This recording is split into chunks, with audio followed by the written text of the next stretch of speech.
Hey YouTube, Coppersan here. The MMORPG MapleStory is currently the most popular it has been in decades. This 20-year-old game is still going strong, however it started the year on a low note. After it was revealed, it has been withholding crucial information regarding their random box rates for years, essentially scamming their players. MapleStory is credited to have the unfortunate honor of being the game that popularized paid random boxes, and in its modern form it is no stranger to this mechanic, with players paying money to open boxes for random pieces of clothing, in-game pets, cosmetic items, and even the stats they have on their items are generated by a random box. These random box items for their equipment are called cubes.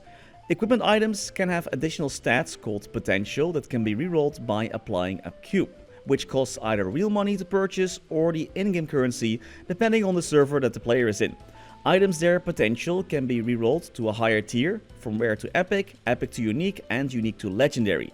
The higher the tier, the better the potential stats will be. Because of the way these items work, applying this cube item to the weapon to randomize the stats, this item falls into a bit of a grey area when it comes to random boxes. And because of this grey area, Nexon, the developer and publisher of MapleStory, has not yet revealed how much chance players have to rank up their items or roll certain stats in the West. In Korea, those rates are revealed since a few years ago after a previous scandal, but today's scandal goes even a bit further than that one. So what actually happened? Between 2010 and 2016 in MapleStory Korea, the Korean regional version of the game, Nexon was found to be secretly manipulating the rates of which these cube items could rank up the potential of items, lowering the rates gradually over time without ever informing their player base. Plus, and I think this is the real kicker, they also changed the logic in which way stats would appear after re-rolling them with a cube. For some time, it was possible to roll the same stat, like additional boss damage or ignore enemy defense, 3 times on a weapon, so you would have 3 lines of the same stat. This was changed for some stats to only appear twice during this time frame between 2010 and 2016. So if you would use cubes, you would never be able to roll that same line of stat 3 times. However, this was never communicated to the players, resulting in players continuing to reroll their items with those paid cubes to try and obtain stats that were basically no longer obtainable. They were wasting their money, essentially they were just getting scammed. We know all of this today due to the Federal Trade Commission in Korea investigating the company behind MapleStory after players complained, and rightfully so.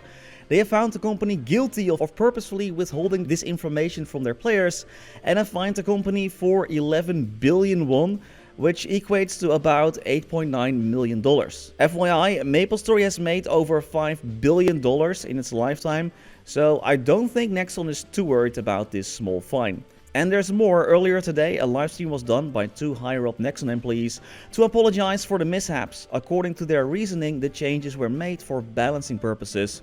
But due to the previous scandals and mishaps, players were quick to joke this was more about balancing their wallets than the actual game. Now, this all is happening in MapleStory Korea and the Korean version of the game, and we do not know if these things also happened in other regions. With the current lack of transparency of the cube items, it's hard to judge if changes are being made while keeping the players in the dark. I personally think that Nexon will try to stall revealing the rank up and stat rates of cubes for as long as possible in the non-Korean versions of the game, with the main reason being that the cube rates are most likely to be higher in some regions compared to others, which will only cause more outrage and more lack of trust. There was no further information given on if the players will receive any form of compensation and if other regions suffered from the same lack of transparency, so to be continued maybe.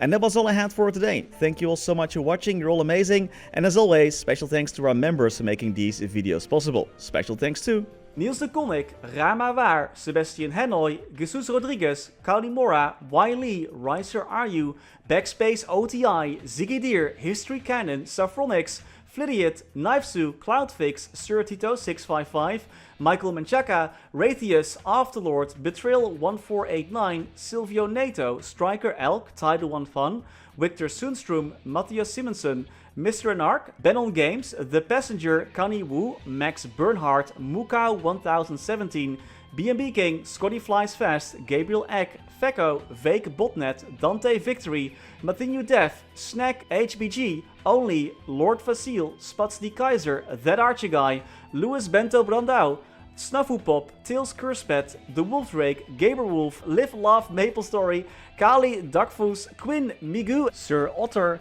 Nix, and Guilherme Paiva. Thank you all so much for watching. Stay safe and happy mapling!